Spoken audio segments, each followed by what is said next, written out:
Esto es Núcleo Integrador 3. El tema a tratar es enfermedad coronaria. Mi nombre es Rubén Darío Muñoz Galindo, estudiante de Medicina de la Universidad del Quindío, Facultad de Ciencias de la Salud. Bueno, para empezar a hablar de angina inestable, tenemos que decir que en 1772 eh, salió a la luz la primera definición que era sensación de ahogo y ansiedad por el señor Everton. Y en el año de 1799 el señor Parry escribió sus síntomas relacionados con isquemia miocárdica. Bueno, algunos datos generales relacionados nos indican que el 50% de pacientes post-IMA tendrán angina, que el 20% de pacientes pre-IMA tuvieron angina en algún momento y el 60% de las hospitalizaciones relacionadas con angina inestable fueron un diagnóstico único en mayores de 65 años y que el 43% de los pacientes de todas las edades en general son mujeres. Bueno, para empezar a hablar de la epidemiología tenemos que decir pues que se diferencia de la fisiopatología, enfoque diagnóstico y que en el caso de las mujeres para hablar de prevalencia, según varios estudios realizados en diferentes países, evidenciaron que de 45 a 54 años es de 0,5 al 1% la prevalencia, que de 65 a 74 años es de 10 a 14%. También se tuvo en cuenta la cohorte del estudio Framingham, en donde se evaluaba la incidencia anual de angina no complicada y este arrojó los siguientes resultados, tales como que mujeres con entre 45 y 54 años tuvieron una incidencia de 0,2% de padecer angina no complicada. Entre 55 y 64 años fue 0,6% y entre 65 y 74 años fue 0,6% también. Esta misma prevalencia por los estudios en varios países señaló que los hombres entre 45 y 54 años tenían una prevalencia del 2,5% y de 65 a 74 años tenían una prevalencia del 11 al 20%, ¿sí? Que era casi como el doble de las mujeres. En la cohorte del estudio Framingham se evidenció que los pacientes masculinos entre 45 y 54 años evidenciaron una incidencia anual de 0,3% y los pacientes entre 55 y 64 años fue de 0,8% y entre los de 65 y 74 años fue del 0,6%. Bueno, ahora vamos a hablar de la fisiopatología de la angina inestable. En general, sabemos que la angina inestable ocurre cuando se presenta un desbalance entre la perfusión coronaria y la demanda del miocardio, por lo general ocasionada por estenosis a nivel de las arterias coronarias.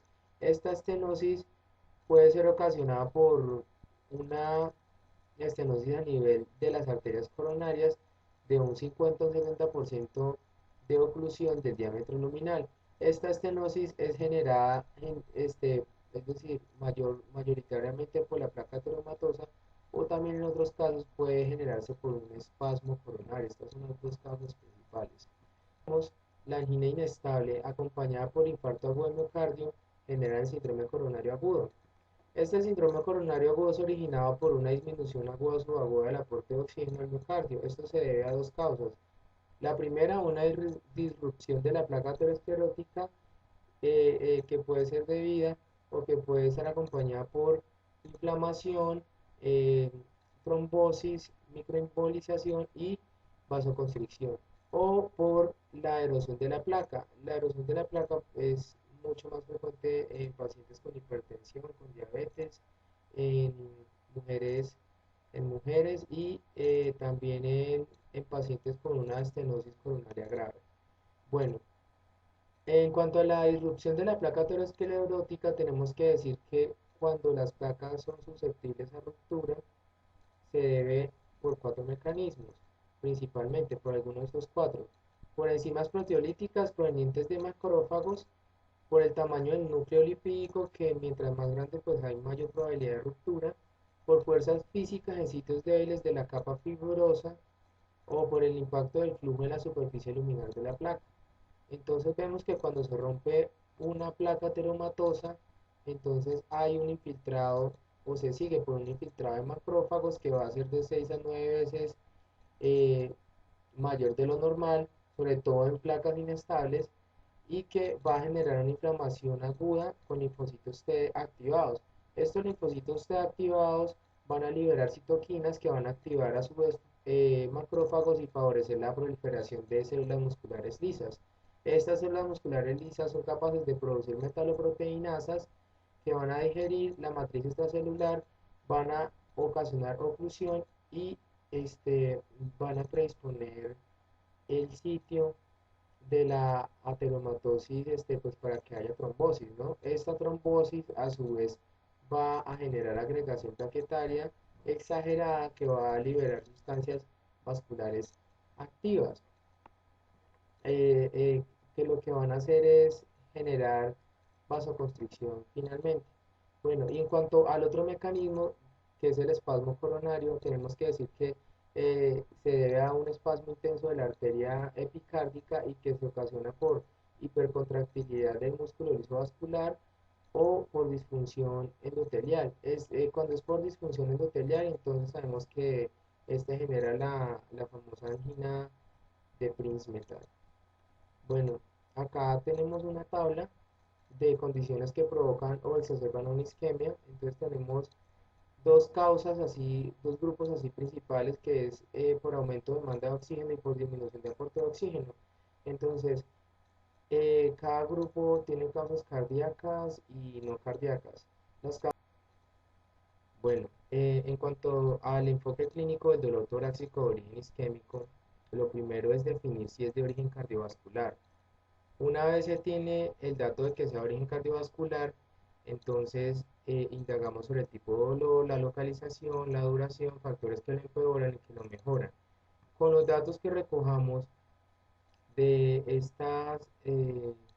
estas preguntas, vamos a poder clasificar la angina en angina típica, atípica o en dolor torácico no cardíaco. Bueno, en cuanto a la angina típica, tenemos que decir que es un dolor o molestia subesternal que tiene una calidad y una duración característica y que es provocada por esfuerzo físico y o estrés emocional.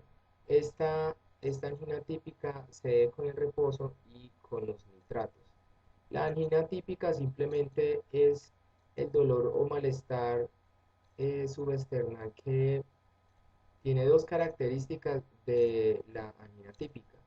Y el dolor torácico no cardíaco es el que tiene una característica o ninguna característica de la angina típica. Bueno, ya vamos a correlacionar la angina con el esfuerzo.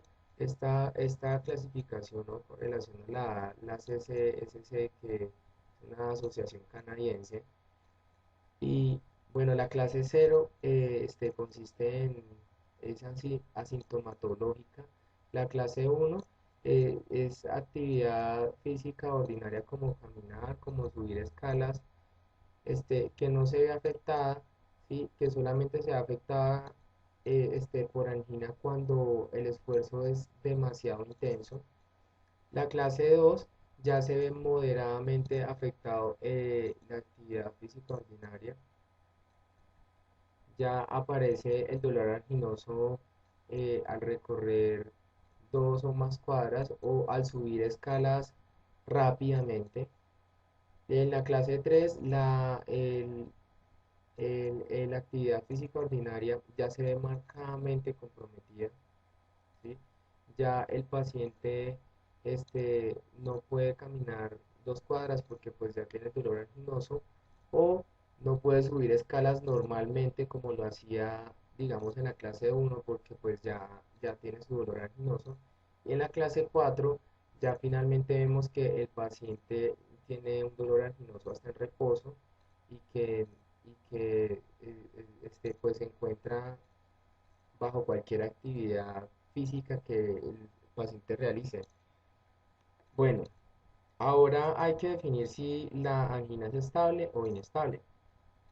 Entonces, Como diagnóstico diferencial tenemos que principalmente la angina estable es una angina caracterizada por o que se desencadena por esfuerzos físicos intensos y no en reposo, ¿sí? Por lo general no en reposo, y que en los últimos meses de evolución pues no presenta cambios ni en las características del dolor, ni en la severidad del dolor, ni mucho menos en la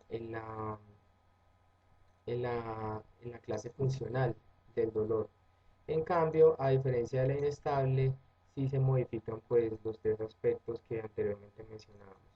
Bueno, el tema a tratar es la angina inestable, y entonces tenemos que clasificarla en angina de reposo, angina de reciente inicio y angina en aumento o en increciendo.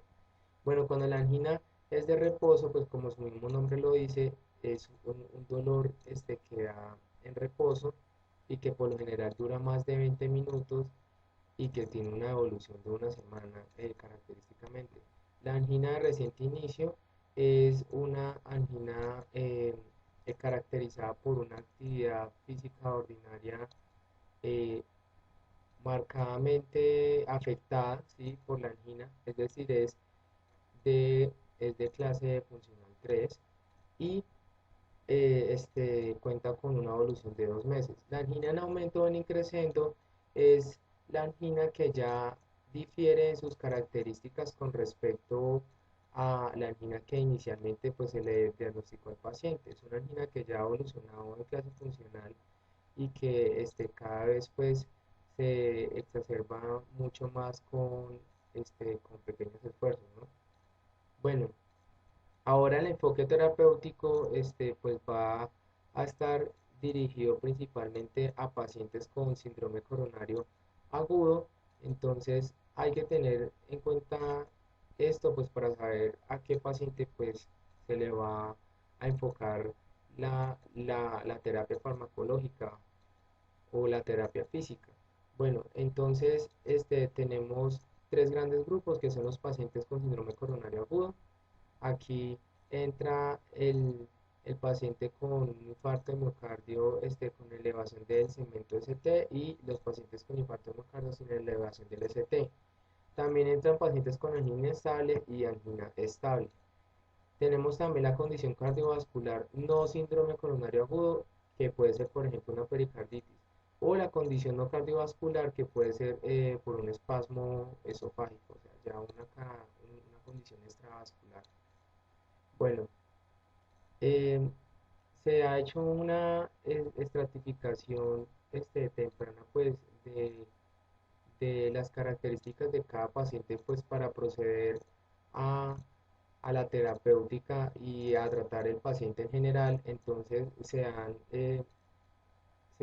propuesto recomendaciones americanas y europeas que son basadas en evidencia clínica, o sea, en estudios que demuestran cierta, cierta fiabilidad en cuanto a la utilización de fármacos y de recursos pues, para mejorarle la clase funcional al paciente con angina.